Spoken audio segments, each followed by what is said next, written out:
But beginning tomorrow, we enter a new phase in the war against corona here in India. Unlocking India version 1.0, Home Ministry has now paved the way for further relaxations to happen across the entire country in a phased manner. However, night curfew will continue, but the timings are further curtailed from 9 p.m. to 5 a.m.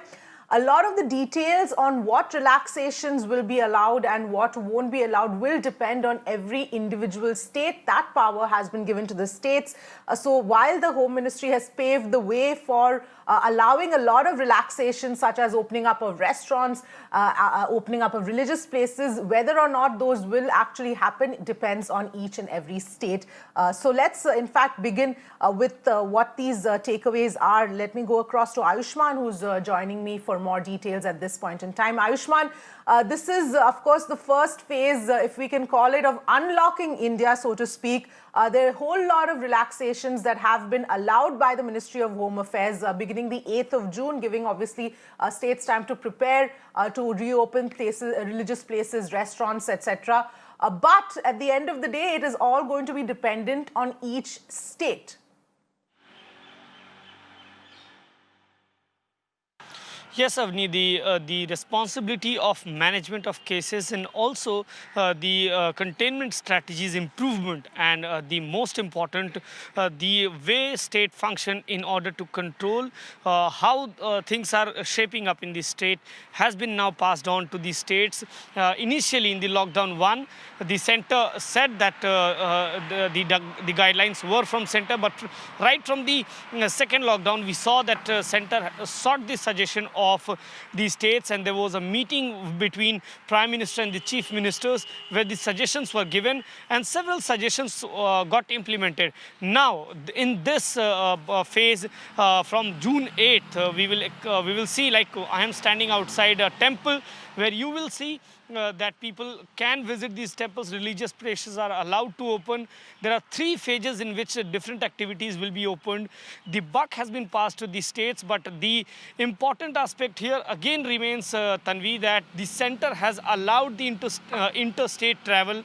Intrastate travel has been allowed, but has also given this power to the state that if they feel that their health need is there, they can still take a call on the movement. Now, if certain state wants to close the state borders, that will again be tedious for people who are traveling from one state to another, given the fact that most of the NCR works in Delhi and travels from one place to another. So that clarity is needed, but definitely the states have been given more responsibility this time for the management, and also given the fact that the updated containment strategy has been shared with them, the numbers are piling up. It will be important to see how states implement and what will be the response in coming next few days, Avni. Yes, absolutely, Ayushman. Stay with us. So essentially, the containment zones now going forward in each state becomes that much more important, because these containment zones, as determined by each state, will be the ones where the lockdown will continue until the 30th of June.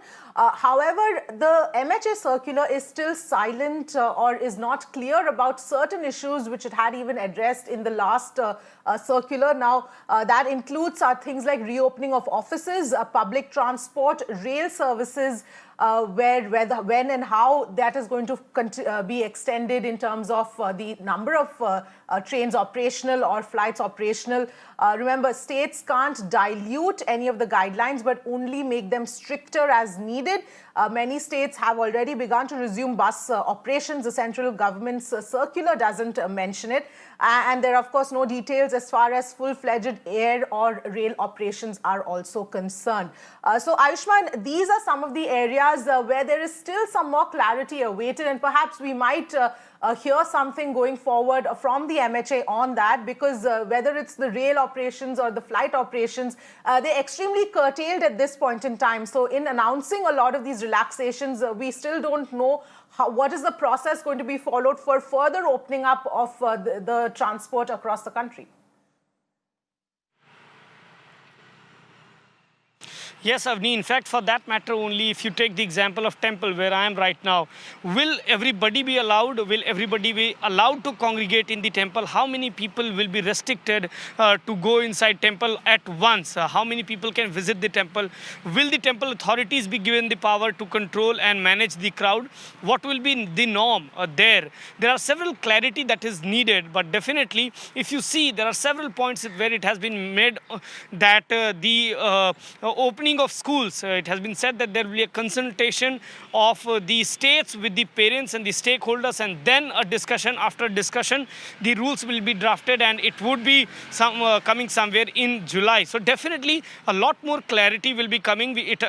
On 2 points it has been mentioned, Avni, that Ministry of Health will be issuing additional guidelines related to the central ministries, and also some other points. So again, we will see the guidelines coming from the health ministry. So definitely much of the clarity, like when you close something, there is only one order. But in a pandemic, when you have to open something, there are certain rule and regulation, and there are some restrictions which need to be specified. That specific is somewhere missing in this. We expect that the clarification will come, and somewhere we will get to know as to what will be happening in the coming days.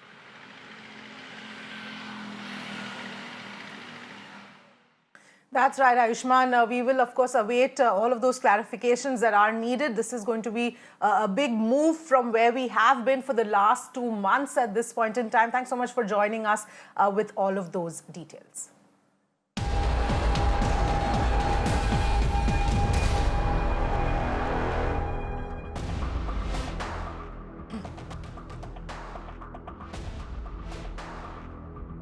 And this is news that's just coming in. Tamil Nadu government has extended the lockdown until 30th of June and allowed for additional relaxations. Public transport will resume in phases beginning June 1st. Malls will continue to remain shut, but restaurants will allow to open up with 50% capacity, but without air conditioning. That, as the MHA allows from the 8th of June. Those are some of the details coming in as far as Tamil Nadu is concerned. Salons and spas will also be allowed to operate. Factories can operate with 100% workforce.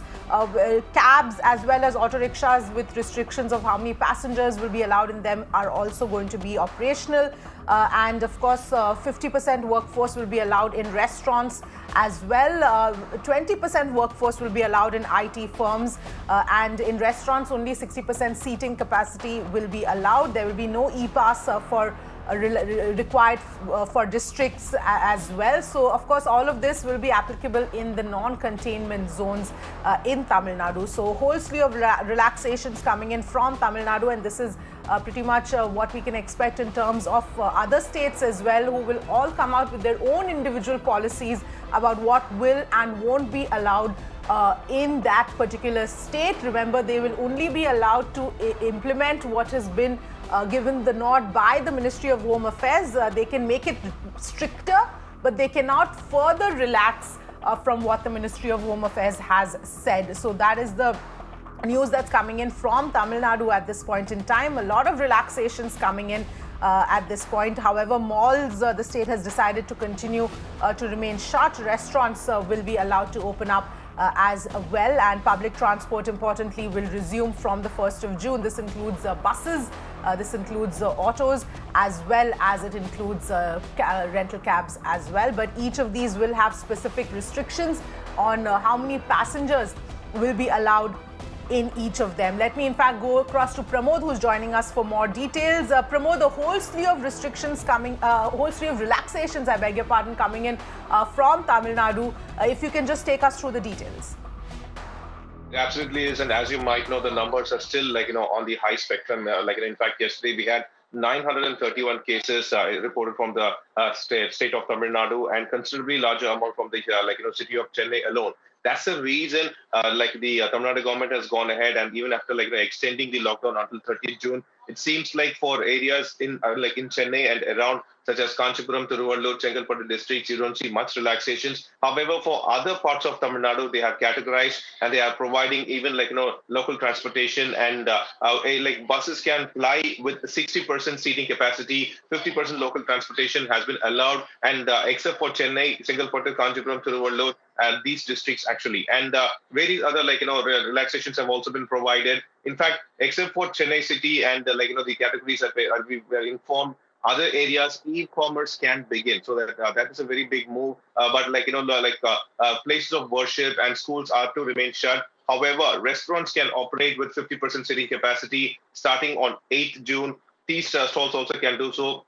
When it comes to showrooms, saloons, and spas, they can operate, but without air conditioning. That's a very important clause they have provided. And across Tamil Nadu, except Chennai and surrounding areas, workforce can be increased to 100% in factories. And at the same time, work from home in IT sectors must be encouraged. That's what they're providing. When it comes to Chennai city, in IT sectors, workforce is only allowed up to 20%, a maximum of 40 people, considering that the number of infection is still high. So these are kind of relaxations that have been provided. The entire state of Tamil Nadu has been divided into two parts. One is Chennai city and the surrounding areas, and the rest of Tamil Nadu. And this way, more relaxations have been provided.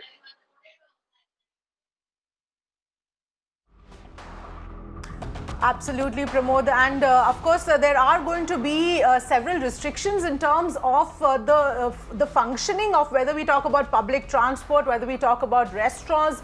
All of that will still have special restrictions. What is the process that is going to be followed to ensure that all of this is implemented with regard to the number of people who can be in restaurants, with regard to the number of people who are allowed in either buses or autos or taxis? Criminalization is still being followed in the state of Tamil Nadu. In fact, until now, close to 9 crores has been collected as for breaking rules, and there is a general rule even now that not more than 5 people can be allowed to come as a group in any public area, and it's being constantly on the road also you can find out whether police are checking for vehicles, how many passengers are inside any auto rickshaw, given auto rickshaw, or rental cabs. So these things are still continuing, and any person without an e-pass is also being fined. However, right now more restrictions have been provided, and authorities have also been informed that they have to constantly check for anybody who is breaking the rules, and even the regular monitoring by authorities are also observed across Tamil Nadu. Especially, they are visiting various shops, standalone shops, till now to find out if air conditioners been operating, and if they find out, they are penalizing them. Sometimes they even go ahead and close the shop for 2 months. So these kind of fines, giving fines and such things are definitely we could see on the ground. So definitely authorities are trying to maintain, at least in urban areas, to make sure that people do not break the rules. And right now, as more relaxations have been provided, and workforce has also been increased, especially across Tamil Nadu, except Chennai and surrounding areas, you can find out that factories can operate with 100% workforce. People's flow is going to be definitely a lot. We just want to find out, until now they were able to maintain SOPs, how it's going to go ahead from the governments, and they have very clearly mentioned that they will make sure that constant monitoring will be on place to make sure that infection is under control.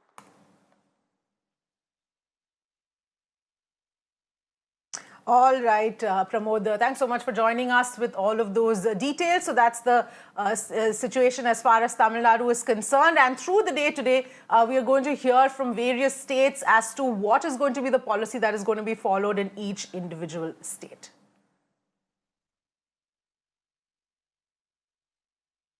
Let's in fact go across to Disha, who's joining me at this point in time. MHA is yet to reissue, has issued orders to reopen malls. Maharashtra government is still yet to come out with its set of new guidelines. Disha is joining us from our city mall in Mumbai. Now, of course, we don't know whether or not malls will be allowed to reopen in Mumbai at this point in time. But Disha, we can expect to hear details on what the Maharashtra government has decided sometime today.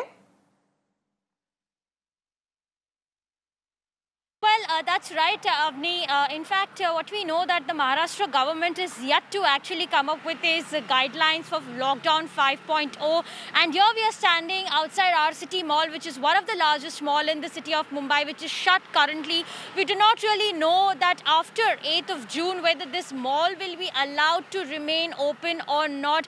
That is something that Maharashtra government will have to decide, with other aspects keeping in mind about the shops, establishments, religious worship, and even salons for that matter. So all of these aspects the Maharashtra government is yet to decide. In fact, what we know, Avni, that today the Chief Minister will meet the Secretary, that's Ajoy Mehta, and they will actually chalk out the revised guidelines for lockdown 5.0. Because let's not forget, Avni, Maharashtra is the worst affected state in the entire country, if you talk about, with 65,000 cases, out of which more than half is from Mumbai alone, that is 38,000 positive cases.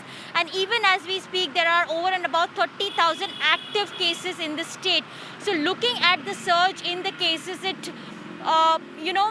we do not really know whether Mumbai and Pune, which are the two hotspots in the state, will have, relaxations or not. That is something that the government is really chalking out, whether giving relaxations in a phase-wise manner, because just last week, we had spoken to the State Health Minister, Rajesh Tope, who very clearly said that Mumbai and Pune is one of the cities which won't see anything opening together at one go. Looking at the, containment areas as far as the state is concerned, there are 3,000 plus containment zones. In Mumbai, there are 700 containment zones. So what is the strategy that the government is really chalking out is something that we'll have to wait and watch for. Yes, absolutely, Disha. Like you pointed out, Maharashtra is one of the worst hit states, and Mumbai specifically is one of the biggest hotspots across the entire country. So obviously, Maharashtra government will have to ensure that there is a proper care that is taken to ensure make sure that the COVID cases don't spread in the city as well as the state. Thanks, Disha, for joining us with all of those details. Let's in fact now go across to Bengaluru. Neha Hebare is joining me at this point in time. We'll have to wait for the Karnataka government as well to announce details on what kind of relaxations they are going to implement going forward. Neha, if you can take us through what we know so far in terms of how the Karnataka government is thinking, and at this point in time we're expecting to hear details sometime today.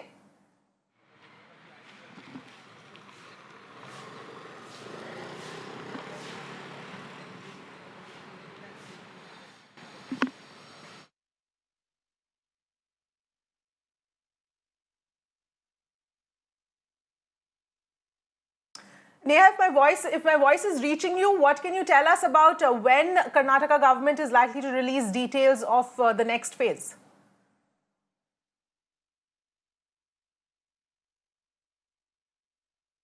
Yes, in fact, what we're actually picking up is that, by today evening, the government of Karnataka would have made very clear its decision on the lockdown 5.0, and of course, keeping in, line the centre's actually guidelines, the Karnataka government also would actually be, looking to ensure that the lockdown is, actually eased in a phased manner. But coming also now to, where we're standing, Avni, right now, a very iconic location. This is Koramangala in Bengaluru, that has several restaurants around this area. There are at least nearly, 200 to 250 restaurants just around this span of about 5 kilometers around us. And all of these restaurants also, would be set to open in just about a week from now is what we're picking up.